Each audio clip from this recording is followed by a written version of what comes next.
All right, what's going on, you guys? Nick here with Nick Strength and Power. So I wanted to talk a little bit about overtraining and arm growth. So there's a lot of different opinions on overtraining, especially as it relates to a natural lifter. And me being a natural lifter, I wanted to share my experience with overtraining with you guys and what I think about hypertrophy and training to failure and all that good stuff. So for me personally, I've had a mixed experience with it. The first couple years that I lifted, as I got more and more into it, I got more and more obsessed with just getting a pump.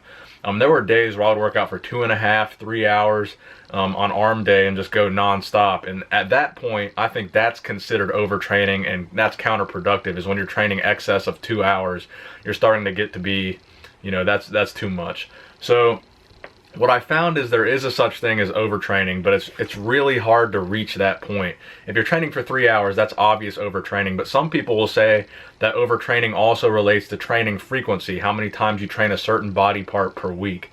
So for me personally, I train arms 3 days a week. My split is on Monday, I train back and biceps, Tuesday, chest and triceps, Wednesday, legs, Thursday is shoulders, Friday is biceps and triceps, Saturday is either legs or chest, and then Sunday is either a rest day or legs or chest. It's usually a rest day.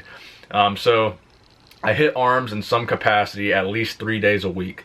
And I think anybody who watches my channel would say that my arms are my best feature by far. My biggest, most developed feature is my biceps and my triceps, and those are what I train most frequently. I train my biceps much more frequently and much more intensely than I train my triceps, and a lot of people notice that too. They say my biceps overwhelm my triceps, so that's definitely evident. So what I found is the body parts that I train the most frequently and do the most volume, the highest reps, the most sets, those are the body parts of mine that have developed the most over the years. So for me personally, training more frequently has helped develop certain body parts better than others. The past about year and a half, year or two, I started training chest 2 days a week instead of once a week like I had been doing for years. And my chest, although it's still my weakest point genetically, it's not the best point of my body, it has significantly developed over the past year and a half, 2 years, since I increased my training frequency and I upped my volume.